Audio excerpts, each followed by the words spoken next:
Chapter 76, The Fruits of Practice. Just as the retreat season was ending, the Sangha learned that war had broken out between Kosala and Magadha.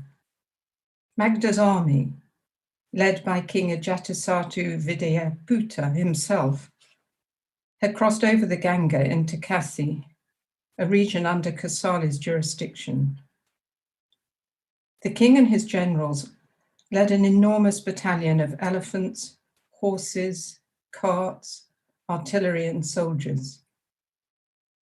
Because it all happened so quickly, King Pasenadi was unable to inform the Buddha of his departure to Kasi. He asked Prince Jeta to explain the situation in his place. The Buddha already knew that after King Pasenadi learned how Ajatasattu killed his own father to usurp the throne, King Pasenadi showed his opposition by reclaiming a district near Varanasi he had formerly presented to King Bimbisara. For nearly 70 years, this district had brought in revenues of over 100,000 gold pieces to Magadha, and King Ajatasattu was not about to give it up. So he called his soldiers into battle.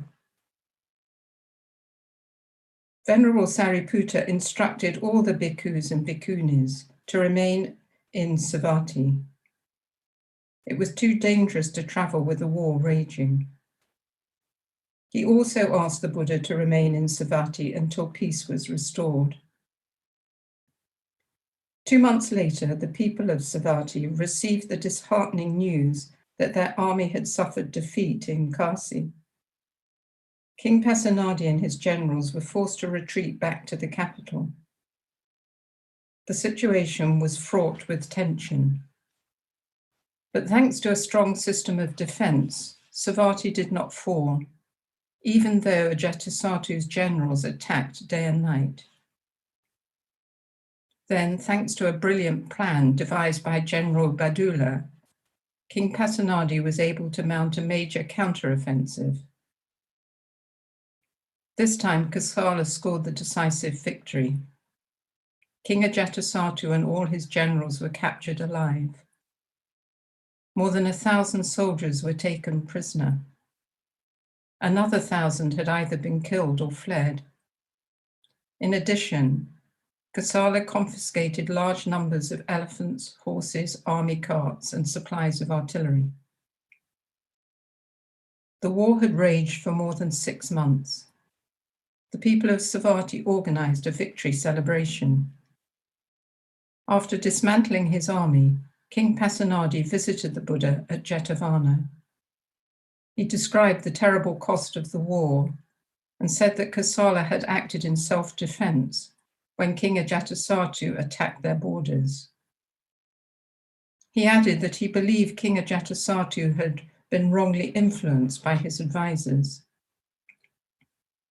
Lord Buddha, the King of Magadha is my own nephew. I cannot kill him, nor do I have any desire to put him in prison. Please help me find a wise course of action. The Buddha said, Your Majesty, you are surrounded by loyal friends and aides. It is no surprise that you came out the victor in this war. King Ajatasattu is surrounded by bad elements, and so he has gone astray.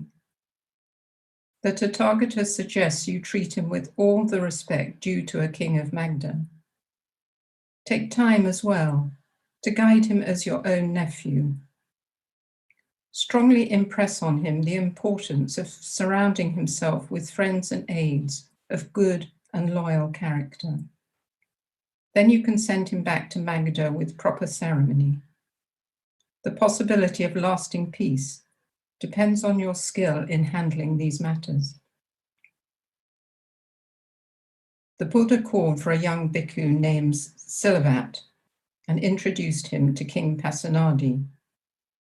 Bhikkhu Silavat was originally a prince, one of King Bimbisara's sons, and King Ajatasattu's half-brother. Silavat was a wise and bright man who had studied the Dharma as a lay disciple under the guidance of Venerable Moggallana from the age of 16. After changes that took place in Magadha, he asked Moggallana to allow him to be ordained, and he was sent to Jetavana in Savatthi to further his studies. Venerable Moggallana knew that although Silavat harboured no desire for the throne, it would nonetheless be safer for him to be out of King Ajatasattu's jealous reach. King Pasenadi asked the young bhikkhu to describe the situation in Rajgaha. Silavat told the king all he had seen and heard before he left Magadha. He also informed the king that someone had been sent from Magadha to try and kill him, but he had been able to effect a change of heart in the assassin. That man was now an ordained bhikkhu himself, living in a centre close to the capital. King Pasenadi bowed to the Buddha and returned to his palace. Shortly afterwards, King Ajatasattu was released and allowed to return to Magadha. Using love to ease the wounds of hatred, King Pasenadi gave his own daughter, Princess Vajira, in marriage to Ajatasattu. Ajatasattu was now his son-in-law as well as his nephew. King Pasenadi also promised to return the district near Varanasi as a wedding gift. King Pasenadi had wholeheartedly followed the spirit of the Buddha's counsel. With the war over, bhikkhus and bhikkhunis once again took to the road to spread the teaching. King Pasenadi ordered the construction of a new monastery on the outskirts of the capital and named it Rajakarama. The Buddha remained in Kosala for the following 2 years, passing the retreat seasons at Jetavana and the rest of the time teaching throughout the region. From time to time, he received news from Magadha from bhikkhus who had come from there. They told him that after the Buddha left Magadha, Venerable Devadatta ceased to enjoy the good graces of King Ajatasattu. Of the more than 100 bhikkhus still with Devadatta at that time, 80 had returned to the Buddha's Sangha at Bamboo Forest. Devadatta was more and more isolated. He had recently fallen ill and was unable to leave Gayasissa. Since the end of the war, King Ajatasattu had not paid him even one visit. King Ajatasattu did not pay any visits to Bamboo Forest either. He only maintained relations with leaders of other religious sects. Nonetheless, the Sangha continued to spread the Dharma unimpeded. The laity and bhikkhus in Magadha hoped that the Buddha would return to visit them. Vulture Peak and Bamboo Forest seemed empty without him. Jivaka awaited his return as well. That winter, Queen Mallika of Kosala died. Deeply grieved, King Pasenadi came to the Buddha for comfort. The queen had been his closest friend, and he loved her with all his heart. She was a faithful disciple of the Buddha, a radiant spirit who understood the deeper reaches of the Dharma. Even before the king met the Buddha, the queen had shared her understanding of the way with him. The king recalled how one night he had a disturbing dream, which he feared was a warning that misfortune would befall him. Placing his faith in the Brahmins, he asked them to sacrifice several animals in order to ask the gods for protection. The queen dissuaded him from doing so. She had often served as a close advisor to the king on political matters, helping him find solutions to problems that beset the country. She was one of the Buddha's most devoted lay disciples. Because she loved to study the Dharma, she built a Dharma discussion hall in a park with many beautiful Tinduka trees. She often invited the Buddha and his senior disciples to give Dharma discourses and lead discussions there. She also opened the hall to leaders of other religious sects to use. Suffering from the loss of his companion for more than 40 years, the king came to the Buddha. As he sat quietly next to the Buddha, he felt peace slowly return to his heart. He had been following the Buddha's suggestion to spend more time meditating. The Buddha reminded him of their previous conversation, in which they discussed the importance of living according to the teaching in order to create happiness for those around one. The Buddha encouraged the king to reform the system of justice and economics in the country. He said corporal punishment, torture, imprisonment, and execution were not effective means for stopping crime. Crime and violence were the natural result of hunger and poverty.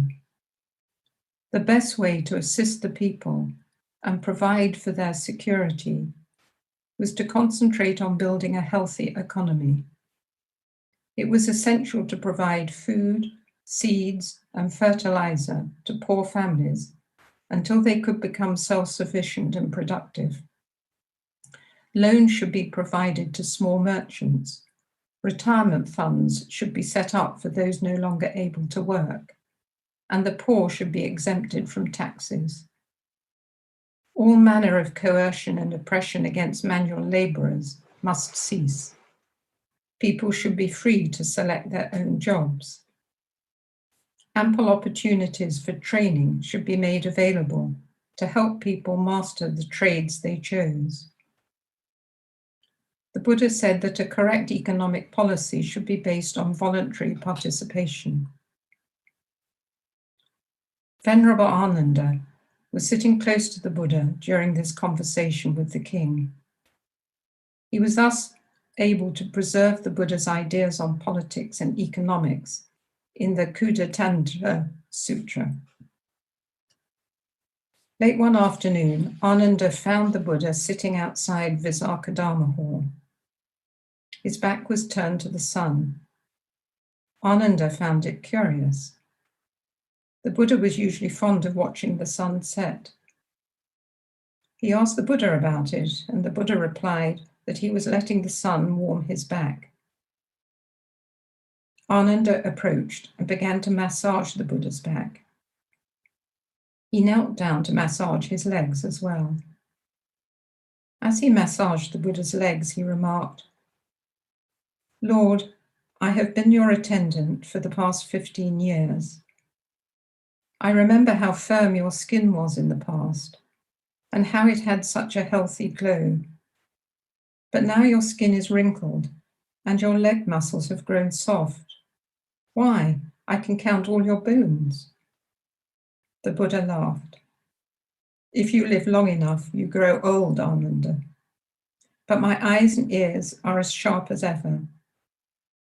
Ananda, do you miss Vulture Peak and the groves at Bamboo Forest? Wouldn't you like to climb Vulture Peak again and watch the sun set?" "Lord, if you would like to return to Vulture Peak, please let me accompany you." That summer, the Buddha returned to Magadha. He walked leisurely, breaking the long trek into several short trips. He stopped all along the way to visit Sangha centers. He taught the bhikkhus at each center and delivered talks to the laity. He passed through the kingdoms of Sakya, Malla, Videha, and Vajji, before at last he crossed the Ganga into Magadha. Before going on to Rajgaha, he stopped to visit the Sangha center in Nalanda. Bamboo Forest and Vulture Peak were as beautiful as ever. People from the capital and neighboring villages came to see the Buddha in droves. Nearly a month passed before the Buddha was free to accept Jivaka's invitation to visit his mango grove.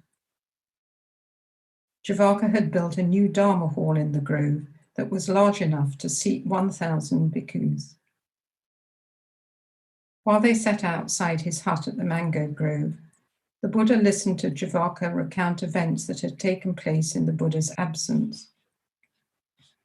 Queen Videhi, he was pleased to learn, had found inner peace. She devoted time to meditation and had become a vegetarian. King Ajatasattu, on the other hand, was suffering from extreme mental anguish. He was haunted by his father's death, and his mind could find no ease. His nerves were constantly on edge, and he was afraid to sleep at night because of the terrible nightmares he suffered. Many doctors and high-ranking priests from the sects of Mallika, Ajita, Kosam Kambali, Padguda, Kakayana, Niganta Nataputa, and Sanjaya Balatiputa have been summoned to try to cure him. Each priest hoped to effect a cure so that their particular sect would receive special patronage. But not one of them was able to help the king. One day the king ate dinner with his wife, their son, Udaye Bada, and his mother, the former Queen Videhi. Prince Uday Ibada was almost 3 years old. Because the king catered to his son's every whim, the prince was unruly and spoiled as a child. The prince demanded his dog be allowed to sit at the table with them. Though such a thing was normally forbidden, the king gave in to his son's wish. Feeling somewhat embarrassed, he said to his mother, "It is unpleasant having a dog sitting at the table, isn't it? But what else can I do?" Queen Videhi answered, "You love your son, and so you have allowed him to bring his dog to the table. There is nothing unusual about that. Do you remember how your own father once swallowed pus from your hand because he loved you?" Ajatasattu did not recall the incident and asked his mother to tell him what had happened. The queen said, "One day your finger became red and swollen. A boil formed underneath your fingernail. It caused you so much pain, you cried and fretted all day and night. Your father was unable to sleep out of concern for you. He lifted you onto his pillow and placed your infected finger in his mouth. He sucked on it to help relieve the pain. He sucked on your finger throughout 4 days and nights until the boil broke. He then sucked out the pus. He did not dare remove your finger from his mouth to spit out the pus, for fear you would feel more pain. And so he swallowed the pus while continuing to suck on your finger. From this story, you can see how deeply your father loved you. You love your own son, and that is why you have allowed him to bring his dog to the table. I can understand that very well." The king suddenly clutched his head in his 2 hands and ran from the room, leaving his meal uneaten. After that night, his mental state worsened. At last, Jivaka was summoned to take a look at the king. Jivaka listened to Ajatasattu recount all his woes and how no priest or Brahmin had been able to help him. Jivaka sat without saying a word.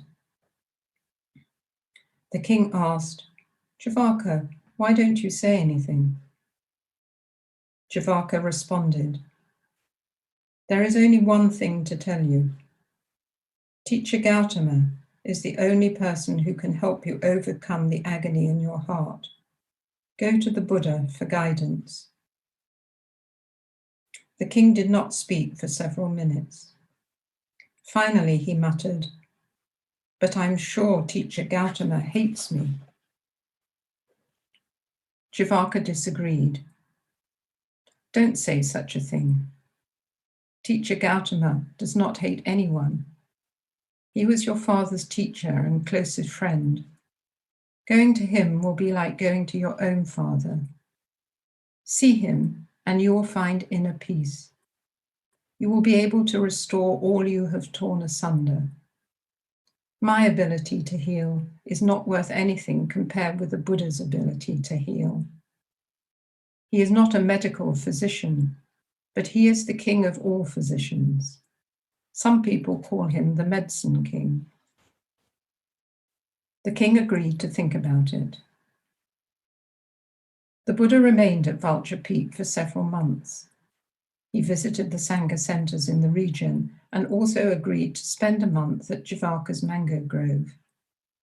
It was there that Jivaka arranged for King Ajatasattu to meet with the Buddha. On a moonlit night, the king, seated on an elephant, proceeded to the grove, accompanied by the royal family, his concubines, palace guards, and Queen Videhi. When they entered the grove, all was still. The king was seized with sudden panic. Jivaka had told him that the Buddha was dwelling in the grove with 1,000 bhikkhus. If that was true, how could it be so quiet? Could it be a trick? Was Jivaka leading him to be ambushed? He turned to Jivaka and asked if this was all a plot in order for Jivaka to seek revenge. Jivaka laughed out loud.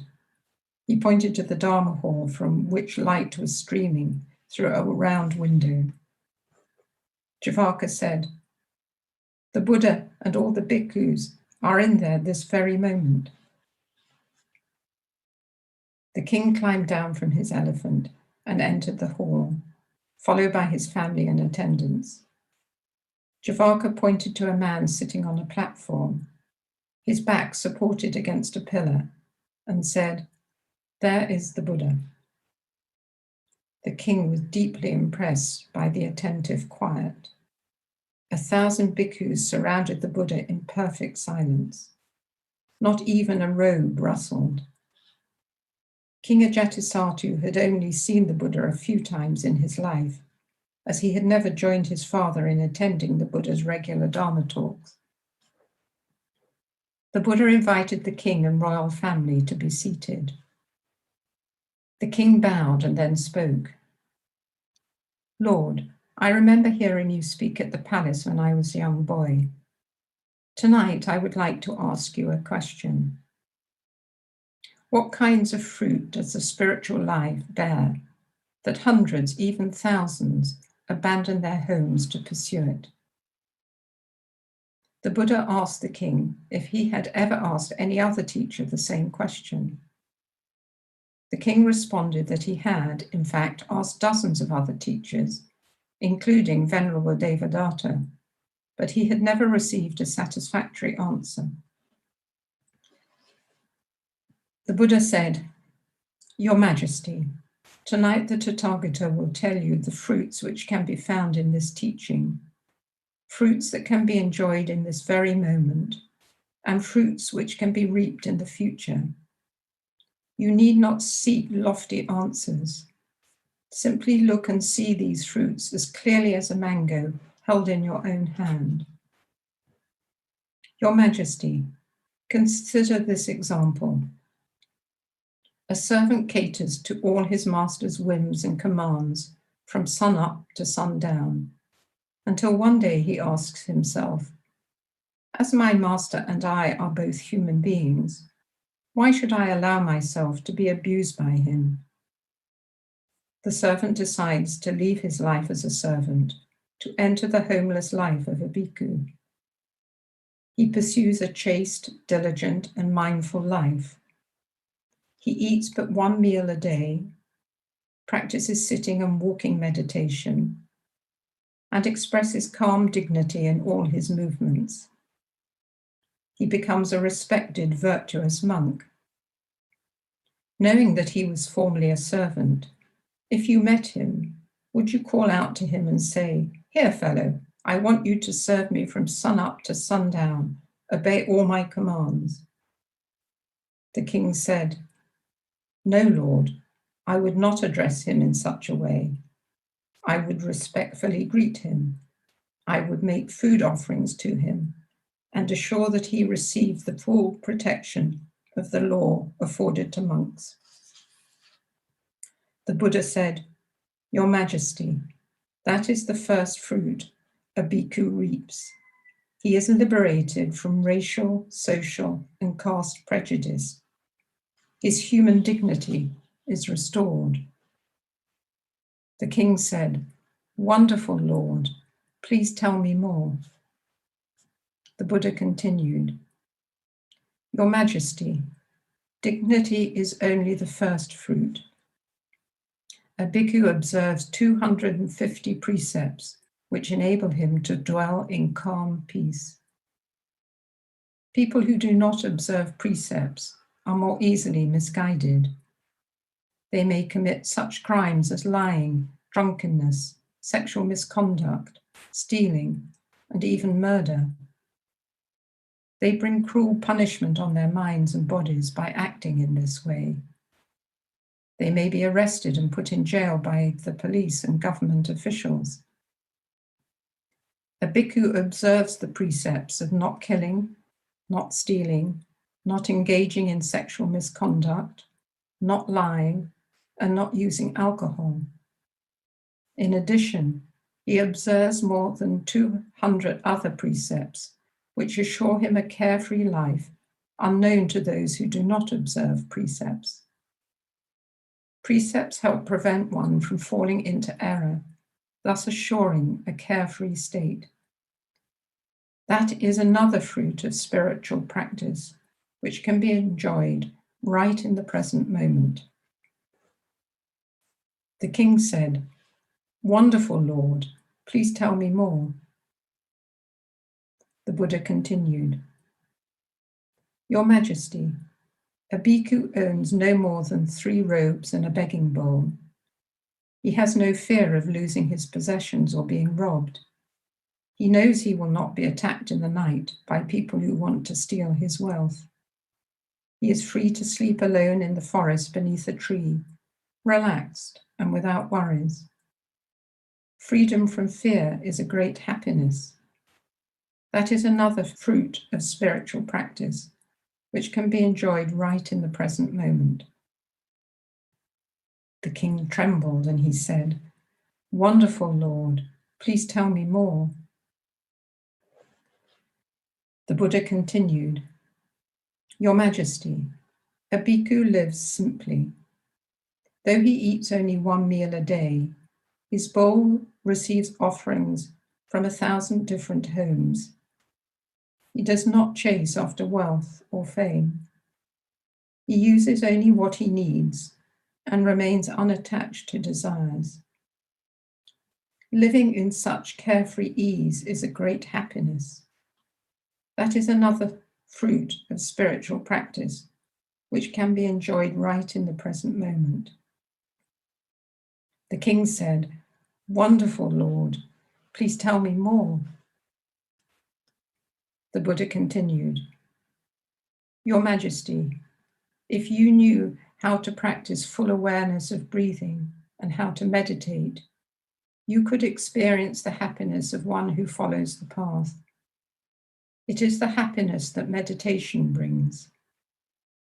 A bhikkhu observes the 6 sense organs and overcomes the 5 obstacles of the mind, which are greed, hatred, ignorance, torpor, and doubt. He uses the full awareness of breathing to create joy and happiness that nourishes his mind and body and helps him to make progress on the path of enlightenment. The pleasant sensations which result from gratifying sense desires are no measure for the joy and happiness that meditation brings. The joy and happiness of meditation permeates mind and body, heals all anxiety, sorrow, and despair, and enables the practitioner to experience the wonders of life. Your Majesty, that is one of the most important fruits of spiritual practice, and one which can be enjoyed right in the present moment. The king said, Wonderful Lord, Please tell me more. The Buddha continued, Your Majesty, thanks to dwelling diligently in mindfulness and observing the precepts, the bhikkhu is able to build concentration, which he can use to illuminate all dharmas. Thanks to his penetrating illumination, he sees the selfless and impermanent nature of all dharmas.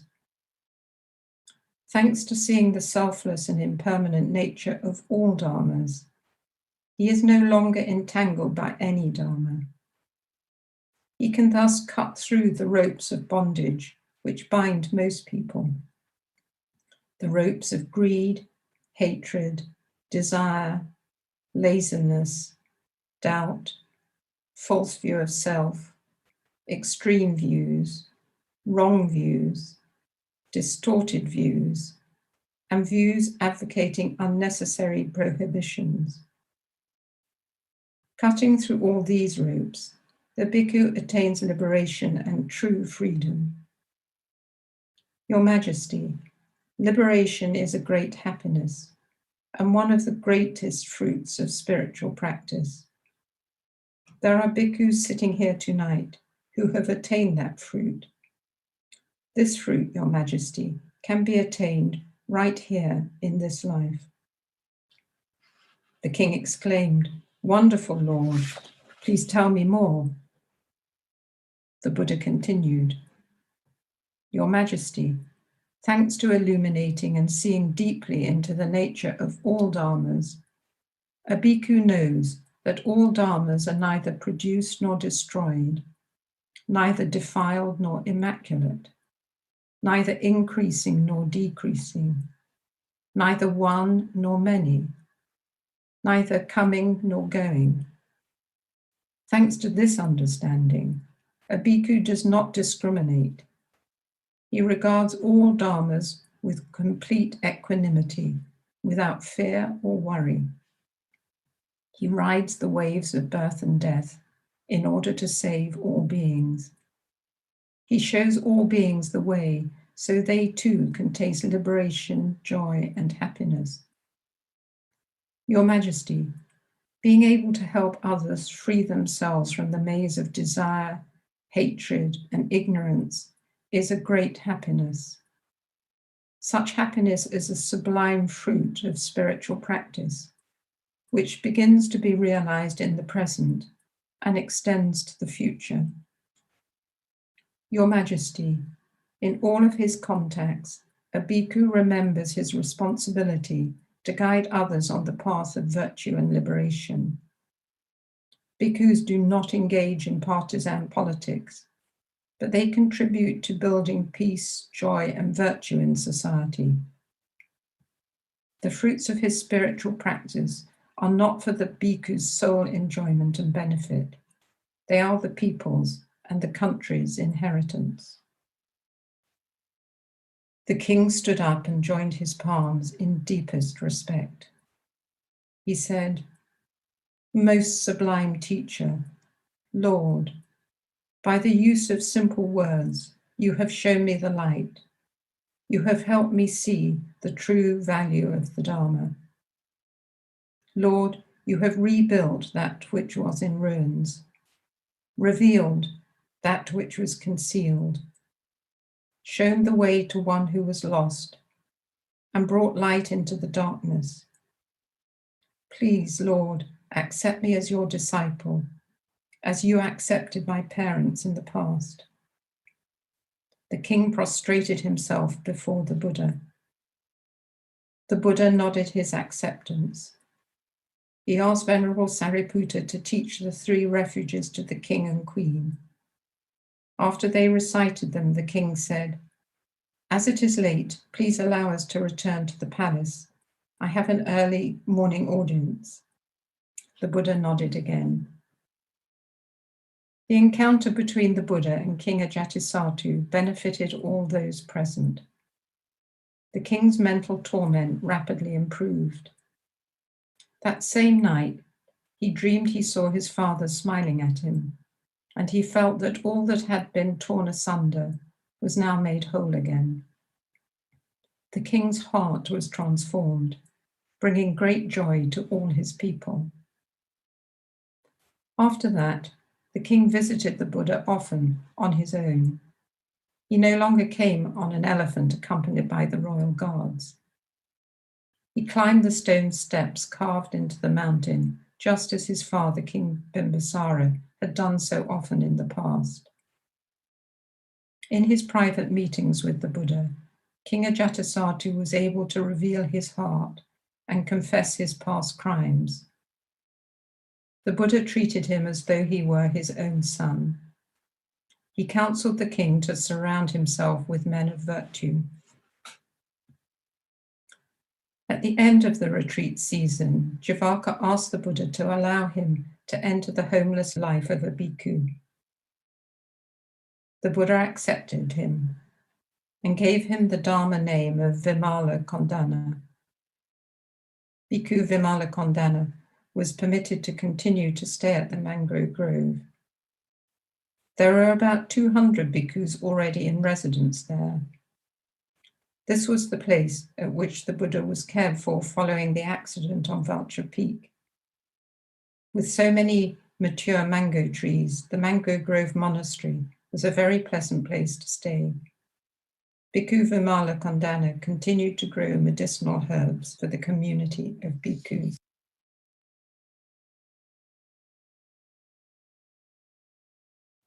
Chapter 77, Stars in Your Eyes. When the retreat season ended, the Buddha and Ananda travelled through Magadha. They stopped in many out-of-the-way places and at every local Dharma centre, so the Buddha could offer teaching to both the bhikkhus and the laity. The Buddha frequently pointed out beautiful scenery to Venerable Ananda. The Buddha knew that because Ananda devoted such wholehearted attention to attending to the Buddha's needs, he sometimes forgot to enjoy the countryside around them. Ananda had served as the Buddha's attendant for nearly 20 years. Thinking back over the years, he recalled how often the Buddha pointed to the landscape and exclaimed such things as, "Look how beautiful Vulture Park is, Ananda," or, "Ananda, look how beautiful the plains of Satipatthana are." Ananda fondly remembered the day the Buddha pointed to golden rice fields bordered by green grasses and suggested they use the same pattern to sew the bhikkhus' robes. Ananda saw that the Buddha knew how to truly enjoy beautiful things while never becoming caught by either the beautiful or ugly. The following rainy season, the Buddha returned to Jetavana. Because King Pasenadi was on a journey, he did not see the Buddha until the retreat was half over. Immediately after his arrival, he visited the Buddha and told him that he no longer liked to be confined to the palace. Now that he was advanced in years, he had delegated many of his royal tasks to trusted ministers so that he could travel with a small party. He wanted to see and enjoy the land of his own country and that of neighbouring kingdoms. When he visited another country, he never expected a formal reception. He came as a simple pilgrim. His trips were also occasions to practice walking meditation. Leaving behind all thoughts and worries, he took leisurely steps while enjoying the countryside. He told the Buddha how much these trips refreshed his heart. "Lord Buddha, I am 78 years old, the same as you. I know that you also enjoy walking in beautiful places. But I am afraid my travels do not serve others in the way your travels do. Wherever you go, you stop to teach and guide the people. You are like a shining light wherever you go." The king confided to the Buddha a secret pain he carried in his heart. 7 years earlier, when an attempted coup took place in the capital, he wrongly accused the commander-in-chief of the royal forces, General Bandula, and had him executed. A few years later, he learned that the general had not been involved. The king was overcome with regret. He did all he could to restore the general's good name and provided ample assistance to his widow. He also appointed the general's nephew, General Kayayana, as the new commander-in-chief of the royal forces. During the remainder of the retreat season, the king visited Jetavana every other day to attend Dharma talks and discussions, and sometimes simply to sit quietly by the Buddha's side. When the retreat season came to a close, the Buddha began traveling. The king, too, set out on another trip with a small traveling party. The following year, the Buddha spent 2 weeks in Kuru after the retreat season. Then he followed the river down to Kosala, Varanasi, and Vaisali before returning north. One day, while staying in Medalumpa, a small district in Sakya, the Buddha received an unexpected visit from King Pasenadi. It so happened that the king was traveling in the same region with Prince Vedudaba and General Karayana. The king learned from some local people that the Buddha was staying not far away in Medalumpa. As it was only a half-day's journey from where the king was, he instructed General Karayana to drive their carriage there. There were 3 other carriages in their party. They left their carriages outside the park where the Buddha was dwelling, and the king and the general entered the park together. The king asked a bhikkhu where to find the Buddha's hut, and the bhikkhu pointed to a small hut beneath a shady tree. The door to the hut was closed. The king walked leisurely to the hut, and before knocking, cleared his throat. He removed his sword and crown and handed them to the general, requesting the general to take them back to the carriage and wait for him there. The door to the Buddha's hut opened. He was most happy to see the king and invited him in at once. Venerable Sariputta and Ananda were also there. They stood to greet the king. The Buddha asked the king to be seated on the chair next to his own. Sariputta and Ananda stood behind the Buddha. To their surprise, the king stood up again and then knelt down and kissed the Buddha's feet. Several times he said, "Lord, I am King Pasenadi of the kingdom of Kosala. I respectfully pay you homage." The Buddha assisted the king back onto his chair and asked, "Your Majesty, we are old, close friends. Why do you pay me such formal respects today?"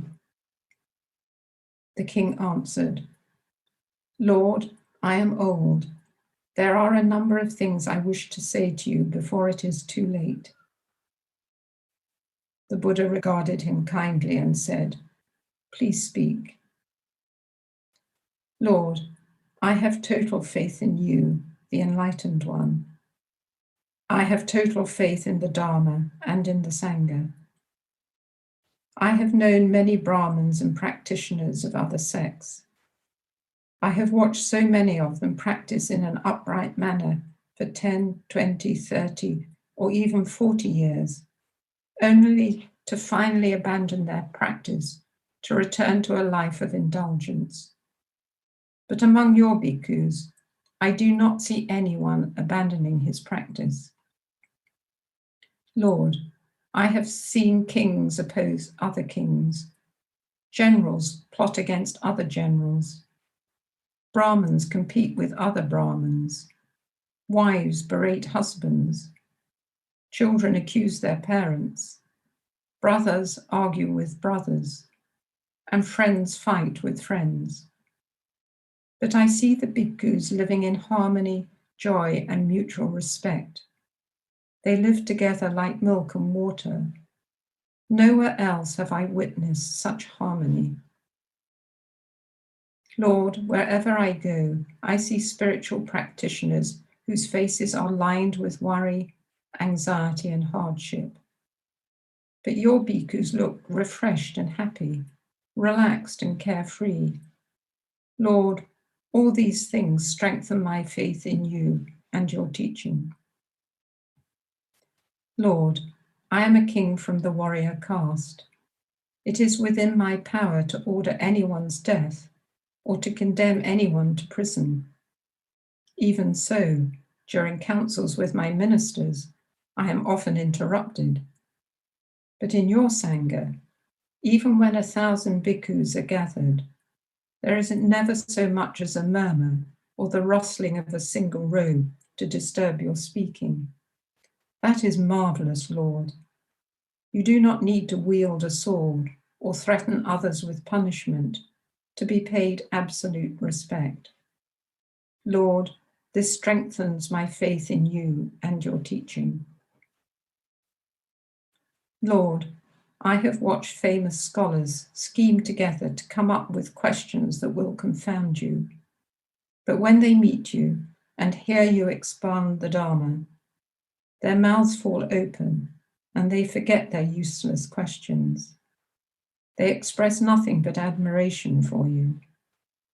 Lord, this also strengthens my faith in you and your teaching.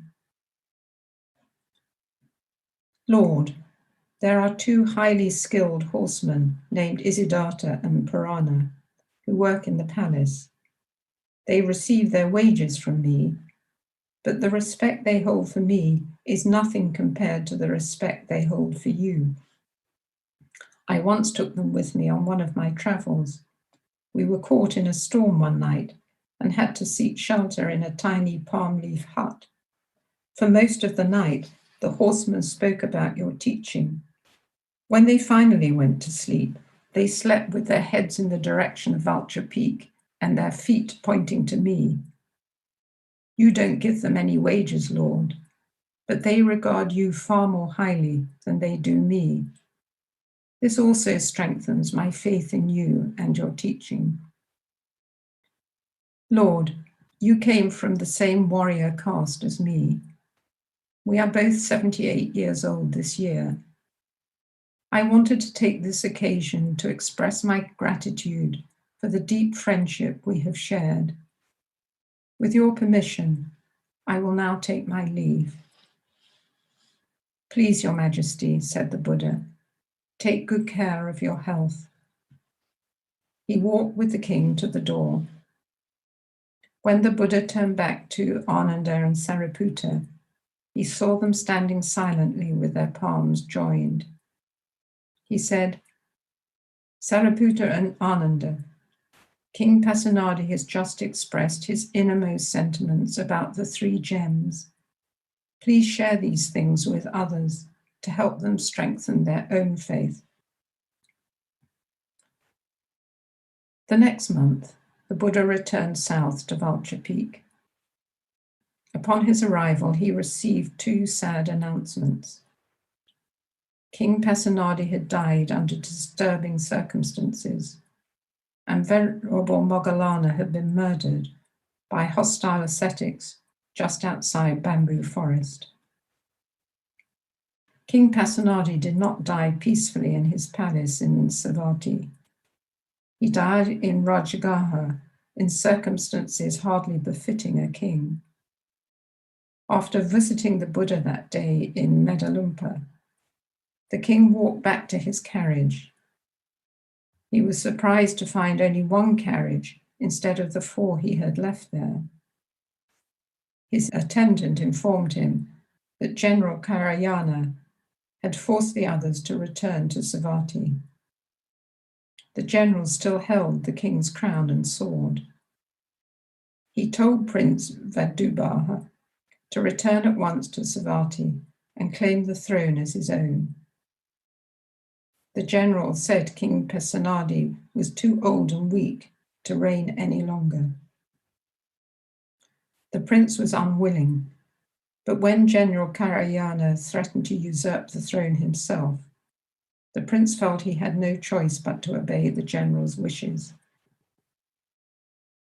King Pasenadi headed straight to Rajgaha, intending to ask his nephew and son-in-law, King Ajatasattu, for assistance.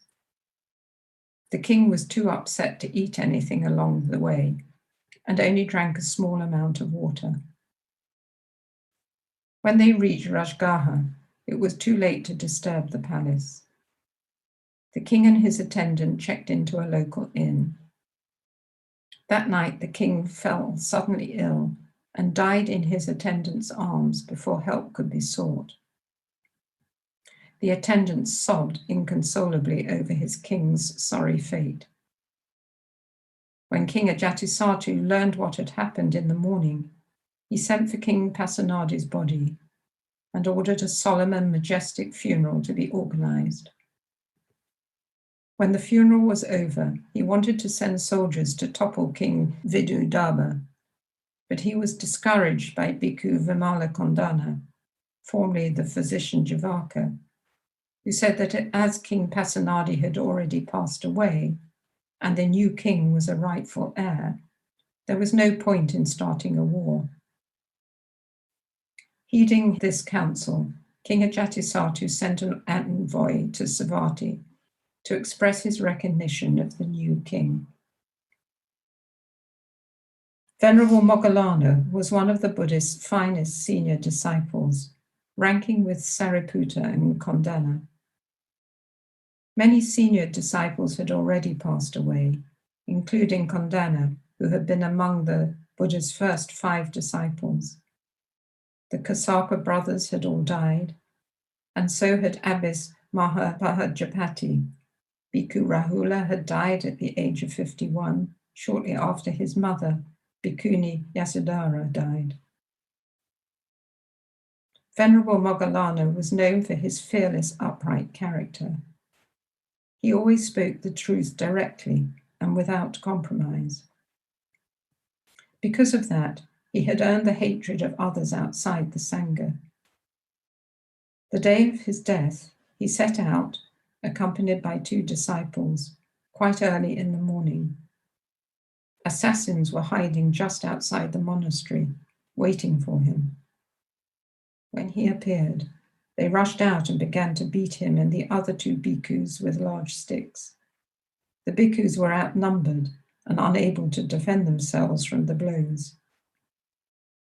Moggallana's 2 disciples were beaten and left by the side of the road. They cried out for help, but it was too late.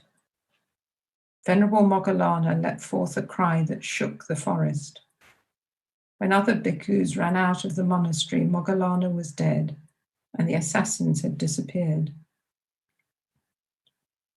Venerable Moggallana's body had already been cremated by the time the Buddha returned to Vulture Peak. An urn with his ashes had been placed just outside the Buddha's hut. The Buddha asked about Venerable Sariputta and was told that since Moggallana's murder, he had remained in his hut with the door closed. Sariputta and Moggallana had been like brothers, as close as a form and its shadow. The Buddha had not yet stopped to rest after his travels, but he proceeded at once to Sariputta's hut to console him. As they walked to Sariputta's hut, Ananda reflected on how sad the Buddha must feel. How could he avoid feeling heartbroken when 2 of his closest friends had just died? The Buddha would console Sariputta, but who would console the Buddha? As if to answer Ananda's hidden thoughts, the Buddha stopped, looked at him and said, "Ananda, everyone commends you for studying hard and possessing a phenomenal memory. But don't think that is enough. It is important to look after the Tathagata and the Sangha, but it is not sufficient. Whatever time remains you, devote your efforts to breaking through birth and death.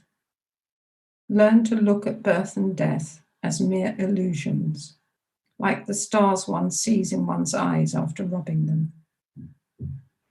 Venerable Ananda bowed his head and continued walking in silence.